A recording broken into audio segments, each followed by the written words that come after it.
Good morning guys, this is Gaurav. Welcome to online classes of GChem. So students, today's lecture we will discuss about some laws and that laws explain how to combine the elements to form stable compound. Clear? आज के इस lecture के अंदर हम लोग discuss करने वाले हैं कैसे एलिमेंट्स को या कैसे केमिकल को आपस में कंबाइन किया जाता है so that we can get a stable compound, ताकि हम लोगों को स्टेबल कंपाउंड मिले। इतना क्लियर? अब बच्चों बात को समझिएगा कि जैसे हम लोग खाना बनाते हैं, खाना बनाते टाइम जितने भी इंग्रेडिएंट्स हम लोग यूज करते हैं सबको एक प्रॉपर टाइम पे डाला जाता है और उनकी प्रॉपर अमाउंट ली जाती है, कोई कम ज्यादा नहीं रखा जाता। क्लियर? फॉर एग्जाम्पल अगर मैं नमक की बात करूं, खाने के अंदर जितनी फॉर एग्जाम्पल नमकीन चावल बना रहे हैं, जितने चावल उतना नमक तो नहीं लेके चलते ना। अगर मैं बात करूं हल्दी की, हल्दी भी ऐसी होती है कि जितने चावल होते हैं उतनी हल्दी तो नहीं लेके चलते, सबकी होती है लिमिटेड अमाउंट में होती है। क्लियर? तो उसी प्रकार कुछ केमिकल हम लोगों को एक्सेस में डालने पड़ते हैं और कुछ हम लोगों को लिमिटेड अमाउंट में डालने पड़ते हैं। तो वो कितनी लिमिटेड और कितनी अमाउंट में डालने पड़ते हैं, तो उन्हीं को सीखने के लिए हमारे पास कुछ लॉज हैं। क्लियर? जिन लॉज को हम बोलेंगे लॉ ऑफ केमिकल कॉम्बिनेशन, मतलब कि केमिकल को कंबाइन करने के लिए जो लॉ यूज किए गए हैं उनको बोलते हैं laws of chemical combination. So without wasting any time let us start our topic. Today's topic is law of chemical combination. Law of chemical combination. और यहां पर आप लोग के पास 5 से 6 लॉ रहेंगे जो बहुत इंपॉर्टेंट है। तो देखिएगा पहला लॉ जो है हमारे पास that is law of conservation of mass. Law of conservation of mass, जिसको बाद में मॉडिफाई भी किया गया था। उसके बाद सेकंड लॉ आता है हमारे पास that is law of definite, जिसको हम बोल सकते हैं constant proportion. Law of definite या फिर कांस्टेंट प्रोपोर्शन इसको बोलेंगे। इतना क्लियर? और जो थर्ड हमारे पास रहता है, जो थर्ड लॉ रहेगा बच्चों that is law of multiple proportion. Law of multiple proportion. उसके बाद देखिए बच्चों, जो ये 3 लॉ है इनको मॉडिफाई किया गया। 3 लॉ को मॉडिफाई किया गया। मॉडिफाई करने के बाद हमारे पास फोर्थ लॉ आता है जिसका नाम है लॉ ऑफ रेसिप्रोकल। क्या बोलेंगे? Law of reciprocal. इतना क्लियर? और बच्चों देखिएगा एनसीईआरटी में ये लॉ आपको नहीं मिलेगा और कॉम्पिटिटिव एग्जाम में यहां से क्वेश्चन पूछे जाते हैं। क्यों? क्योंकि एडवांस केमिस्ट्री का पार्ट होता है।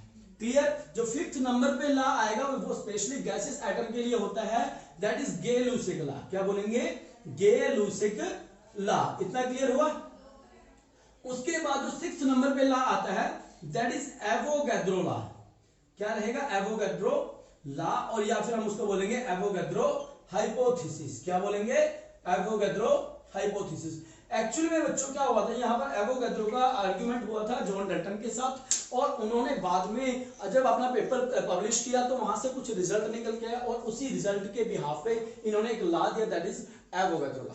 क्लियर है? तो इनको अब 1 बाय 1 डिस्कस करते हैं। So let us start with law of conservation of मास। तो पहला लॉ हमारे पास क्या रहेगा? लॉ ऑफ कंजर्वेशन ऑफ मास। तो बच्चों एक रिक्वेस्ट आप लोगों से, आप लोग अपना नोट्स बना रहे हो तो साथ के साथ उतारते रहना या फिर स्क्रीनशॉट लेते रहना। क्लियर है?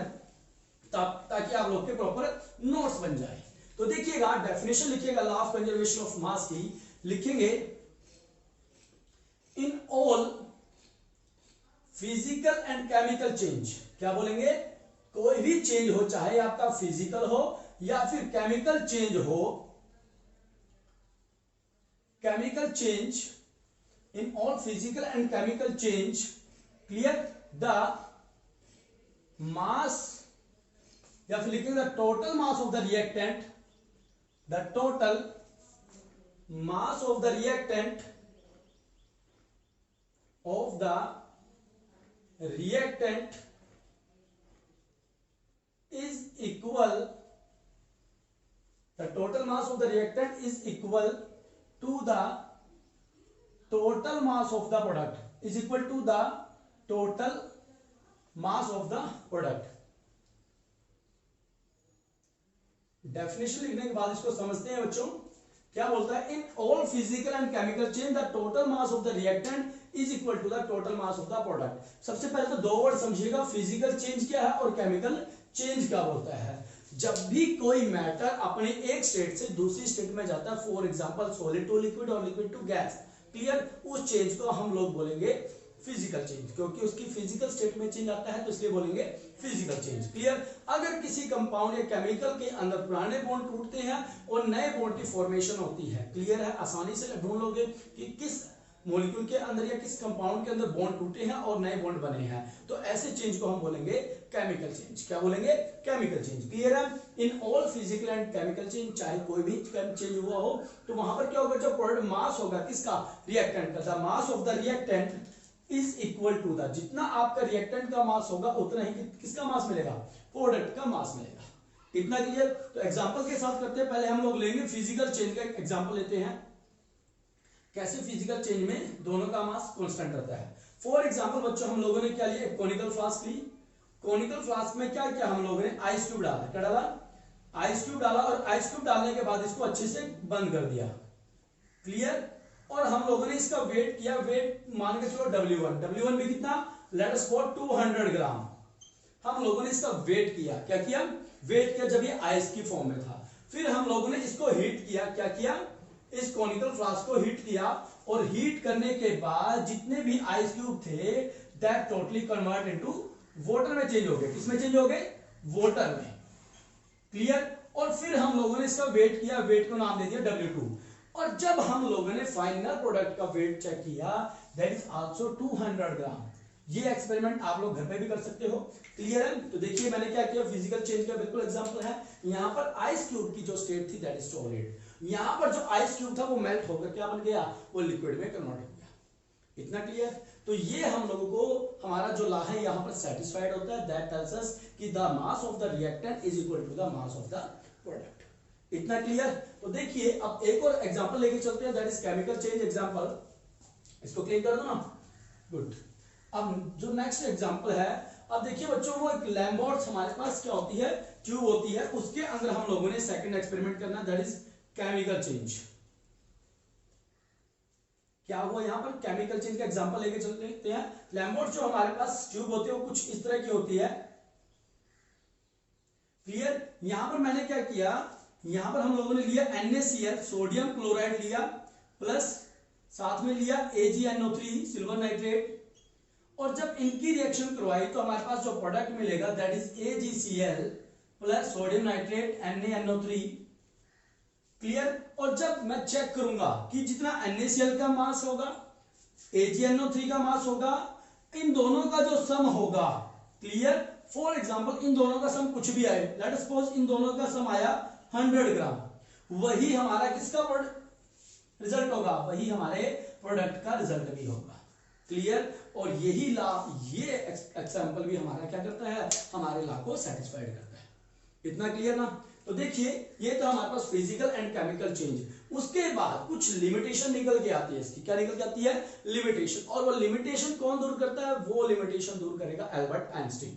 क्या बोलता है कि कुछ न्यूक्लियर रिएक्शन के अंदर क्या हुआ, न्यूक्लियर रिएक्शन में क्या हुआ कि जब हम लोगों ने रिएक्टेंट का मास चेक किया, उसके बाद जब प्रोडक्ट का मास करने लगे तो प्रोडक्ट का मास था वो कुछ कम निकला।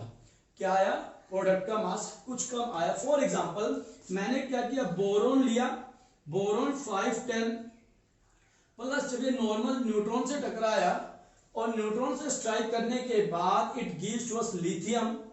क्या दिया इसने, लिथियम हम लोगों को प्रोवाइड करवाया, और साथ में अल्फा रे वहां से एमिट हो गई, क्लियर। और ये हुआ 37 प्लस 2He4, ये अल्फा रे की फॉर्म में निकल जाता है, क्लियर है, वहां पर रुकता नहीं है, एनर्जी की फॉर्म में बाहर निकल गया।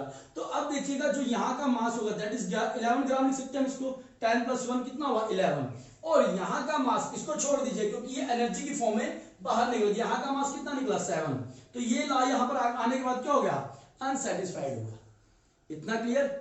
आप लोग कहोगे सर जी ये तो अगर हीलियम को काउंट करें, भाई लोग हीलियम वहां रुकेगा ही नहीं क्योंकि वो अल्फा पार्टिकल है, अल्फा रेडिएशन की फॉर्म में निकल जाएगा, क्लियर। जो प्रोडक्ट बचेगा वो तो लिथियम बचेगा हमारे पास, इतना क्लियर। तो लिथियम रह जाता है। अगर आप इनका मास कंपेयर करते हैं तो यहाँ पर ये लॉ सेटिस्फाइड नहीं होता है। तो आप कहोगे सर ऊपर तो पढ़ाया था कि मास सेटिस्फाइड है और यहाँ नहीं है, तो अब काम कैसे चलेगा। तो वही बात एल्बर्ट आइंस्टीन ने बोली थी। उन्होंने बोला कि जब भी कोई पार्टिकल, क्लियर, जब भी कोई पार्टिकल वेलोसिटी ऑफ लाइट या फिर हम बोले लाइट की स्पीड से ट्रेवल करेगा, किसकी स्पीड से ट्रेवल करेगा, लाइट की स्पीड से, दैट कन्वर्ट्स इनटू एनर्जी, वो किसमें कन्वर्ट हो जाएगा, एनर्जी में। देखिएगा मास, अब देखिए यहां पर जो लॉस्ट मास हुआ है, यहां पर क्या था 11, यहां पर 7, कितने मास का लॉस हुआ, 4 ग्राम का, कितना ग्राम का, 4 ग्राम का। उस 4 ग्राम को हम बोलेंगे मास डिफेक्ट, क्या बोलेंगे, मास डिफेक्ट। तो यहां से नॉर्मल फॉर्मूला निकल के आता है, that is E equal to m multiply C का स्क्वायर।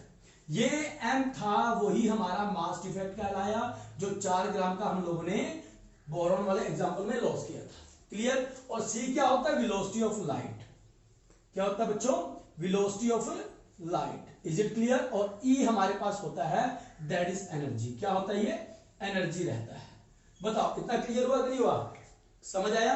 क्या बोलता है, एल्बर्ट आइंस्टीन आया, उसने बोला ऐसी रिएक्शन जिनके अंदर हमारा रिएक्टेंट का मास और प्रोडक्ट का मास सेम नहीं आता है, वहां पर कुछ ना कुछ मास डिफेक्ट आता है, और वो mass defect in the form of energy emit हो जाता है, बाहर निकल जाता है। ये बात एल्बर्ट आइंस्टीन ने समझाई थी विद एग्जांपल। उन्होंने क्या बोला, जब भी कोई particle with the velocity of light की स्पीड से ट्रेवल करेगा, तो जो उसका मास होगा that convert into energy.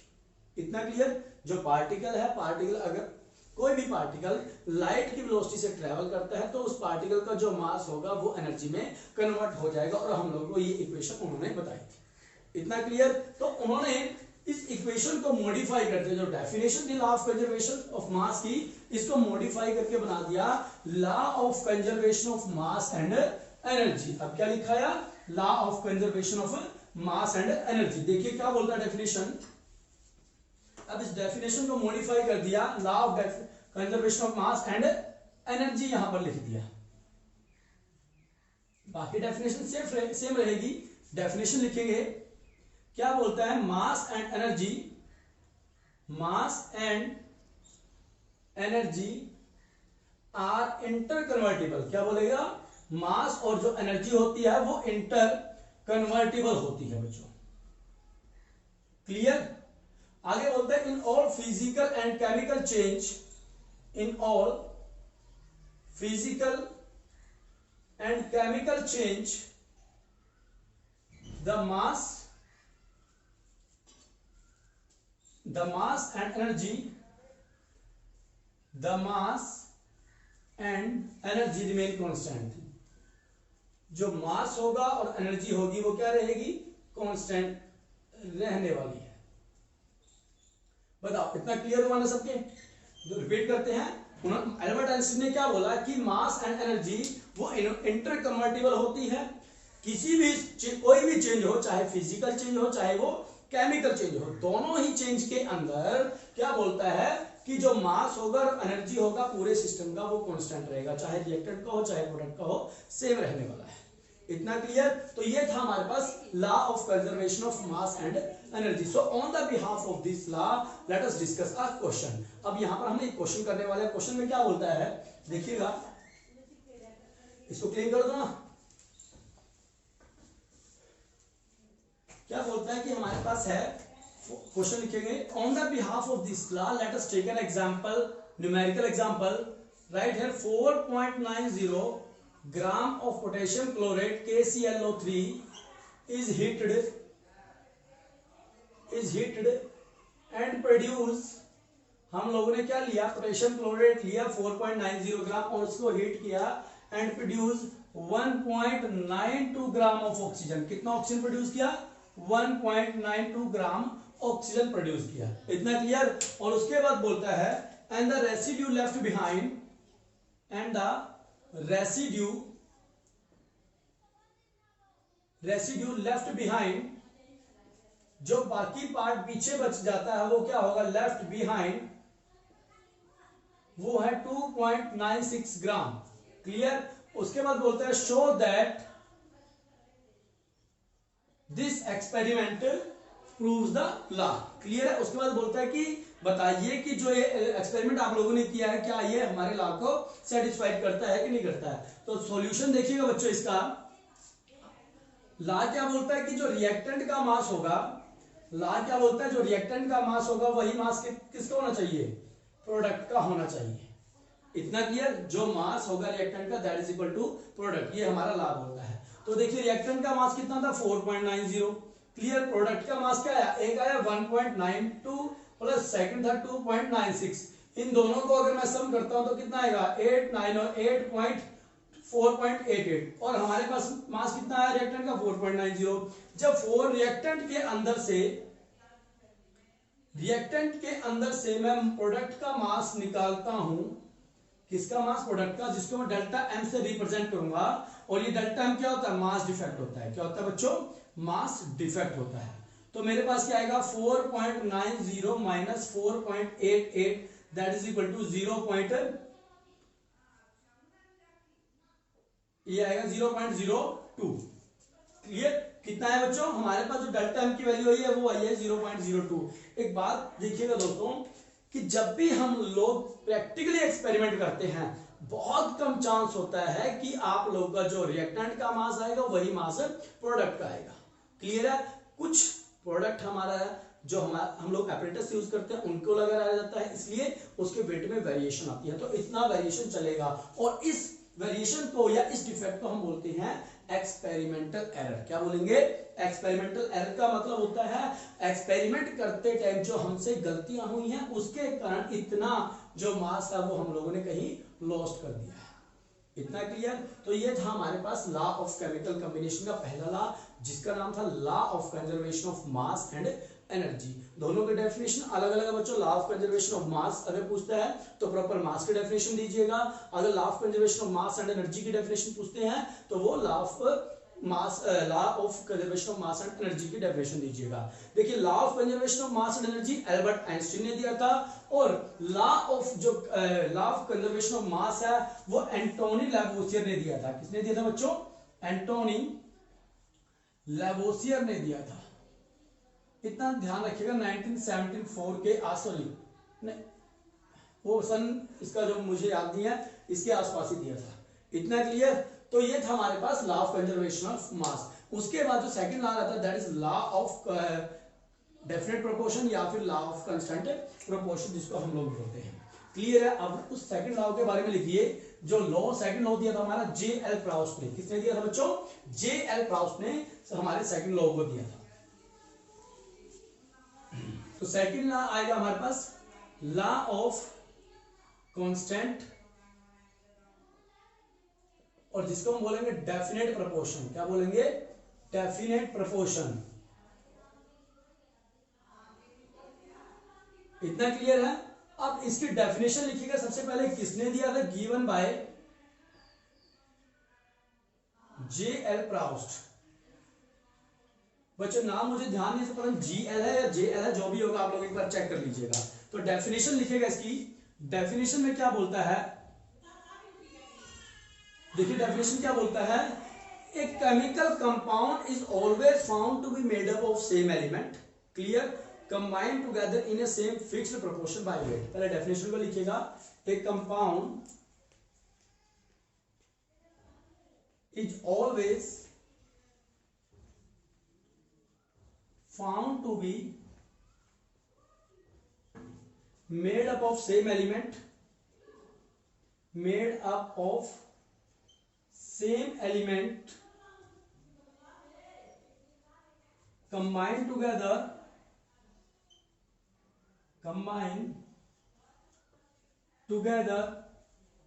in same fixed proportion by weight लिखे या बाय मास लिखे। अब डेफिनेशन को मास। अब देखिए बच्चों क्या बोलता है, अगर आपको कोई कंपाउंड मिलता है जो सेम एलिमेंट से बना हुआ है, किससे बना हुआ है?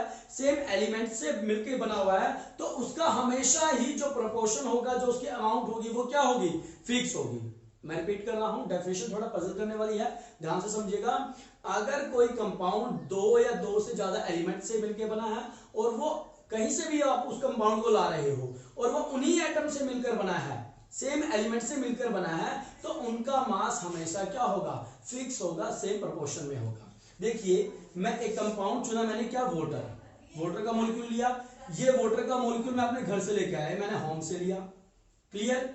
दूसरा जो वाटर का मॉलिक्यूल था वो मैं स्कूल से लेके आया, ये मैंने स्कूल से लिया, क्लियर। और तीसरा जो वाटर का मॉलिक्यूल था वो मैंने कॉलेज से लिया। आप लोग देख रहे हो कि मेरा जो वाटर का मॉलिक्यूल था उसका सोर्स क्या है, डिफरेंट डिफरेंट है। मैंने जो वाटर का मॉलिक्यूल है वो अलग अलग सोर्स से लेके आया, मगर जो उसके अंदर एटम इन्वॉल्व है, जो एलिमेंट इन्वॉल्व है वो क्या है, इसके अंदर भी हाइड्रोजन ऑक्सीजन, इसके अंदर भी हाइड्रोजन ऑक्सीजन और इसके अंदर भी हाइड्रोजन ऑक्सीजन। क्लियर है। तो देखिए डेफिनेशन, ए कंपाउंड, कंपाउंड कौन सा, water, is always found to be made up of same elements. अगर वो सेम एलिमेंट से मिलकर बना है, कंबाइन टुगेदर, जब आप उनको कंबाइन करोगे, is same fixed proportion by mass, उनका जो मास होगा वो सेम होगा और फिक्स होगा। यहां से जब घर से जो वाटर लेके आया था उसके अंदर जो एटम थे हाइड्रोजन और ऑक्सीजन, इनका रेशियो था 1:8। क्लियर।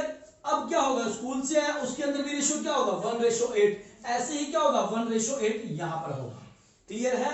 तो ये था हमारे पास इसका छोटा सा एग्जांपल। इतना समझ आया? नहीं आया तो एक और एग्जांपल के साथ देखते हैं कि कार्बन डाइऑक्साइड किसी भी सोर्स से प्रोड्यूस हो, कहीं से भी लेके आए, वो सिर्फ कार्बन और ऑक्सीजन से ही मिलकर बनेगी। क्या बोलता है, मैंने एक रिएक्शन करवाई, सी कैल्शियम कार्बोनेट, यहां से मुझे इसको जब मैंने हिट किया तो मुझे मिला CaO प्लस CO2। क्लियर। एक अनदर रिएक्शन करी मैंने, carbon plus oxygen, that gives to me CO2। अब ये बोलता है चाहे आपने कार्बन डाइऑक्साइड का मॉलिक्यूल या कंपाउंड कहीं से भी बनाया हो, उसके अंदर अगर सेम एलिमेंट है, जो एटम मिलकर ये वाली कार्बन डाइऑक्साइड बना रहे हैं वही ये वाले कार्बन डाइऑक्साइड बनाएंगे। यहां पर क्या है, एक कार्बन और दूसरा क्या है, ऑक्सीजन है। यहां पर कार्बन और ऑक्सीजन का जो रेशो होगा ये होगा 12, रेशो क्या रहने वाला है, 32। और जो दूसरे वाली रिएक्शन में प्रोड्यूस हुई है दैट इज कार्बन और ऑक्सीजन, इसके अंदर भी रहेगा 12:32।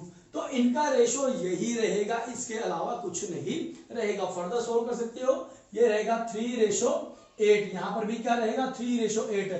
कहीं भी चले जाओ कार्बन डाइऑक्साइड का रेशो आपको 3:8 ही मिलेगा।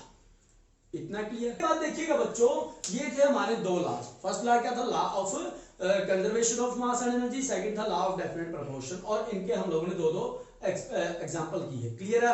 अब उसके बाद जो सेकंड लॉ है इसकी कुछ लिमिटेशन निकल के आई, जैसे हमारी फर्स्ट लॉ की लिमिटेशन निकल के आई थी कि वो जो न्यूक्लियर रिएक्शन थी वहां पर फेल हो गया था, वो डिफाइन नहीं, जो हमारा एंटोनी लेविसर था वो नहीं बता पाया था कि जो मास लॉस जो वो कहां चला गया। आगे किसने बताया था, एल्बर्ट आइंस्टीन ने। तो यहां पर भी क्या हुआ, यहां पर कुछ लिमिटेशन आई, वो लिमिटेशन क्या थी कि ये लॉ नहीं बता पाया। तो लिखेंगे definition, this law is not applicable for those element which exist in different isotope. Clear है। तो डेफिनेशन लिखेगा, तो इसकी लिमिटेशन को देखते हैं। एक सबने उतार लिया ना, क्लीन करूं। देखिएगा पहली लिमिटेशन क्या है इस लॉ की, वो रहती है कि जो ये लॉ था वो वहां पर अनसेटिस्फाइड हो गया जहां पर हमारे एक एलिमेंट के दो आइसोटोप एग्जिस्ट करते हैं। क्या करते हैं, जहां पर दो आइसोटोप एग्जिस्ट करते हैं। देखिएगा फॉर एग्जांपल, फर्स्ट लिमिटेशन क्या थी इसकी, मैंने लिया कार्बन और ऑक्सीजन, एक कार्बन और ऑक्सीजन, यहां पर जो कार्बन है वो है 12 और यहां पर है 14। यहां पर हमारे पास ऑक्सीजन लिया हम लोगों ने, CO2 मिलकर बनाएगा तो 32, ये O2 है, यहां पर भी O2 है, 32 और ये भी 32। क्लियर है। इतना क्लियर। कार्बन 14 और कार्बन 12। यहां पर देखिएगा कि यहां पर इनकी रेशो मैं बात कर रहा हूं, पहले कार्बन 14 और यहां पर ऑक्सीजन कोण कितना है, 32। क्लियर। O2 है यहां पर, इसलिए मैं 32 लिख रहा हूं। यहां पर कार्बन 14 है और यहां पर O2, यहां पर 12 लेके चलेंगे, 12 और ये 32। यहां पर रेशो आएगी 14:32 और यहां पर क्या आएगी 12:32। तो यहां पर अभी हम लोगों ने डेफिनेशन में पढ़ा था, जो इनकी रेशो होगी, जो प्रोपोर्शनैलिटी होगी वो क्या होगी, फिक्स होगी। मगर यहां पर क्या हुआ, वो फिक्स नहीं है। इतना क्लियर। तो क्या लिखेंगे, इस लिमिटेशन के बारे में लिखेंगे, this law is not applicable, is not applicable, this law is not applicable if an element is exist in, if an element is exist in different isotope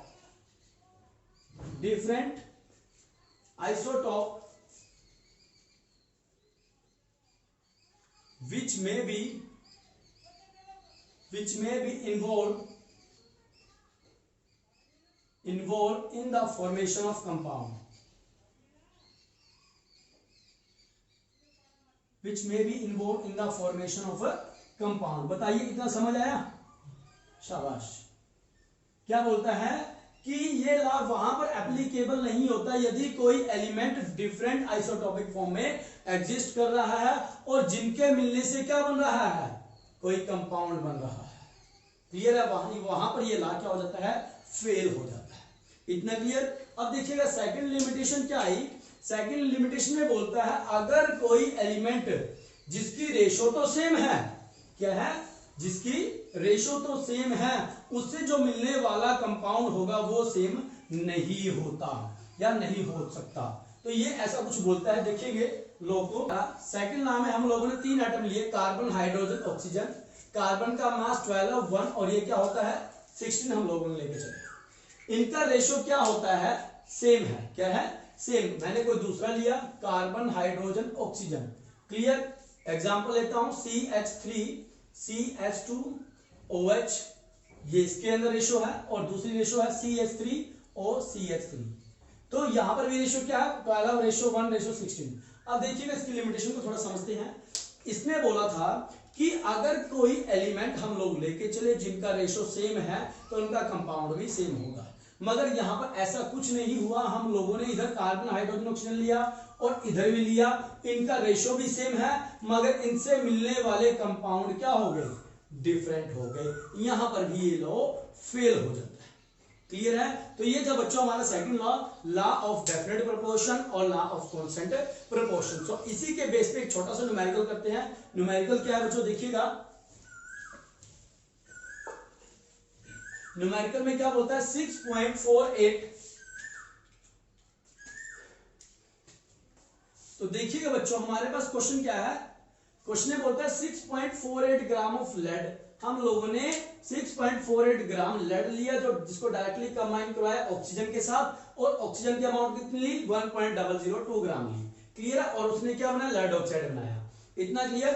अब सेकंड एक्सपेरिमेंट करते हैं। सेकंड एक्सपेरिमेंट में क्या होता है, lead peroxide is produced. वो यहाँ ऊपर वाले ने लेड पेरोक्साइड बनाया और यहाँ पर भी। एक्चुअल में ये लेड पेरोक्साइड नहीं होता, लेड डाइऑक्साइड ही होता है, मगर ये पेरोक्साइड पता नहीं क्यों नहीं लिखते। Lead peroxide is produced by heating lead nitrate. जब हम लोगों ने लेड नाइट्रेट को हीट किया, वहां से हमें मिलता है lead peroxide, and it was found that the percentage of oxygen, और वहां से जो ऑक्सीजन की परसेंट है वो कितनी मिली, 13.38% मिलता है।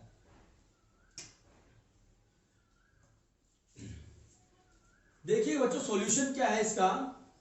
सॉल्यूशन में क्या बोलता है कि 6.48 ग्राम ऑफ लेड, हम लोगों ने 6.48 लेड को डायरेक्टली कंबाइन करवाया कितने, 1.092 ग्राम ऑफ ऑक्सीजन से, और क्या बनाया, लेड डाइऑक्साइड बनाया। क्लियर? और उसी प्रकार सेकंड एक्सपेरिमेंट किया। सेकंड एक्सपेरिमेंट में क्या बोलता है, लेड नाइट्रेट को हीट किया, हीट करने के बाद मुझे क्या मिला, लेड पेरोक्साइड मिला, और वहां पर जो परसेंटेज है ऑक्सीजन की लेड पेरोक्साइड के अंदर वो कितनी मिली, 13.38% मिली।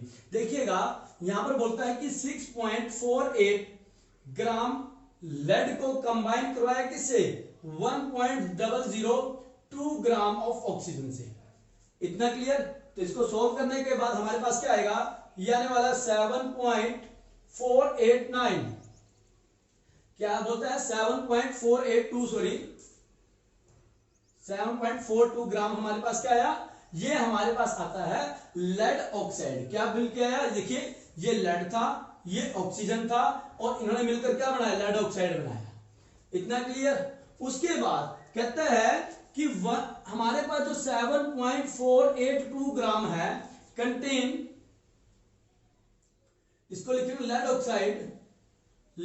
ऑक्साइड कंटेन, इसके अंदर जो हमारे पास ऑक्सीजन है वो कितनी है, कंटेन 1.002 ग्राम। कितनी है, 1.002 ग्राम ऑक्सीजन है। तो इसका मतलब क्या हो बच्चों, ये 100% है, और ये इसका हम लोगों को परसेंटेज निकालना है। इतना क्लियर?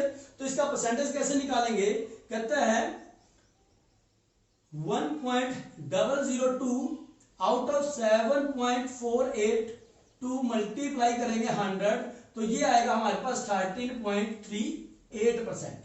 क्लियर है? तो बच्चों इस एक्सपेरिमेंट से हम लोगों को क्या पता लगा कि जो फर्स्ट एक्सपेरिमेंट में जो हमारे पास ऑक्सीजन है उसकी परसेंटेज और जो सेकंड एक्सपेरिमेंट में जो ऑक्सीजन है उसकी परसेंटेज या रेशो दोनों का क्या है, सेम है। तो इस प्रकार हमारा लॉ यहां पर भी सेटिस्फाई करता है। तो इतना ठीक है बच्चों। अब देखिएगा वीडियो की जो लेंथ है ज्यादा लंबी हो गई है, उसके लिए आज की वीडियो को यहीं पे रोकते हैं। तो आप लोगों से एक रिक्वेस्ट करना चाहूंगा, जो बच्चे नए हैं हमारे YouTube चैनल पर, प्लीज एक बार चैनल को सब्सक्राइब कर दीजिएगा ताकि आप लोगों के पास लेटेस्ट वीडियो आती रहे। तो आज के लिए इतना